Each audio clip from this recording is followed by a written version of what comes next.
était possible d'avoir des gens capables, des milliardaires dans nos pays pour pouvoir dénoncer comme M. Aliko Dangote, ces gens qui se sont accaparés de nos richesses, qui ont mis la main sur nos richesses, soi-disant des dirigeants de notre État, mais qui nous volent, qui pillent les pays africains. Parce que la plupart de ces gens n'ont rien à faire que d'arriver au pouvoir. Il y a des politiciens qui ont l'ambition d'arriver au pouvoir pour se rendre, pour devenir riches. Oui. Parce que leur objectif, c'est d'arriver à la tête de ces États-là, devenir riches. Et c'est fini. Il ne suffit rien. Parce que pour lui, c'est l'Occident qui doit faire tout. On attendait de l'aide de l'Occident. Pendant les campagnes, c'est ce que vous dites. On attendait de l'aide de l'Occident, mais malheureusement, l'Union africaine et la FMI, la Banque mondiale n'a pas financé. Bon, on attend toujours. Qu'est-ce qu'on attend?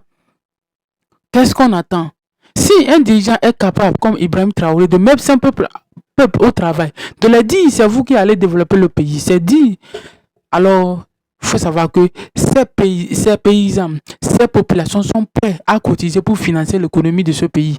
Ils sont prêts et ils seront prêts. Parce qu'ils savent qu'ils ont confiance en toi. Et ils auront toujours confiance en toi. Parce qu'ils savent que tu ne vas pas jamais voler leur argent. Comme l'autre le font. Comme l'autre le font. Parce que les gens qui se sont accaparés nos pouvoirs, nos pays, ils ont pris nos pays en auto. Et ils ont pris ça comme une gestion, des entreprises familiales pour gérer ça et pour garder pour eux-mêmes. Qu'est-ce qu'ils veulent? Qu'est-ce que vous voulez? Une nation, c'est pas un royaume. Alors transformons nos nations, nos petits États en royaume comme ça. Nous tous, nous savons que nous sommes dans les royaumes. Et alors, tout le monde vous suivra. Et tout le monde suivra la règle de la royauté, comme l'Arabie Saoudite, les pays du Moyen-Orient et beaucoup de pays qui sont dans le régime du royaume. Voilà. Donc, la question à tout faire, parce que Dangote est sorti tout dernièrement, parce que j'ai parlé plusieurs fois sur ce sujet, il est sorti tout dernièrement pour dénoncer un certain nombre de cas graves, ce qui se passe au Nigeria. Ça savoir que le DG, le directeur général de l'autorité de régulation du pétrole et du carburant au Nigeria, finance à coût de 7 millions de dollars chaque année le tuer de ces 2 enfants, et je pense 2 ou 3 enfants en Suisse. 7 millions. Et quelqu'un dans une vidéo, un Nigérian, a comparé l'université de Katina, dans l'état de Katina, d'où il est origine. Cette université a été construite autour de, je pense, 7 millions. 7 millions, ou bien, je pense pas de 8 millions. Et vous voyez une université qui a été construite ça. Alors que ces 7 millions, pendant 2 ans, 3 ans, 4 ans, on peut construire de nombreux centres de nombreuses écoles, de nombreuses universités. Vous voyez, c'est pas une chose, c'est le primaire. Les enfants ne sont pas encore arrivés au collège même. Vous allez voir, si cette personne va rester à la tête de, ça veut dire qu'il va voler, garder et préparer ça jusqu'à l'université de ses enfants. Comment on peut arriver à gérer un État comme ça? Et chaque année, vous voyez, le Nigeria s'enfonce. Chaque année, le Nigeria s'enfonce. Chaque année, ce pays s'enfonce. Alors que le pays a des jeunes. Chaque année, il y a au moins 10 millions de Nigériens qui naissent. Au moins, chaque année, il y a 10 millions de Nigériens qui naissent.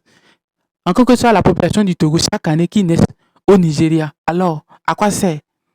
À quoi sert de gérer un pays, de piller ce pays? C'est-à-dire, on prépare des bombes à retardement. Et ça serait un pays comme l'Inde. Aujourd'hui, vous savez, l'Inde souffre de la surpopulation. L'Inde souffre de la surpopulation. Le Nigeria aussi en souffre maintenant, mais ce n'est pas comme l'Inde. L'Inde en souffre énormément. Vous allez voir en Inde des tas d'ordures qui sont brûlées. Pour cela, vous allez arriver à New Delhi et dans beaucoup de capitales et de grandes villes indiennes. Il n'y a pas de le soleil sort, ben, vous n'allez jamais voir le soleil. Parce que c'est rempli de fumée, de dépotoirs. Parce que la population, au début, n'a pas été bien organisée. On n'a pas su au début pouvoir gérer une nation. Donc, pour gérer une nation, on prépare cette nation des grands plans de développement sur des dizaines, des décennies. Voilà le développement d'un État. Ben, on ne peut pas comprendre que des gens qui sont à la tête de nos États, qui sont là, leur problème c'est de piller, c'est de pouvoir remplir leurs poches et pouvoir amener les enfants dans les grandes écoles. À quoi sert d'amener ton enfant dans les grandes écoles? À quoi sert?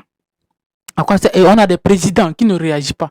Parce que moi, souvent, il ne faut pas accuser les autres. Si moi, je suis élu président et que je t'amène, comme le fait le capitaine Ibrahim Traoré, je t'amène au pouvoir. Je t'amène comme il faut gérer telle institution. Et après, j'entends que tu as volé telle somme.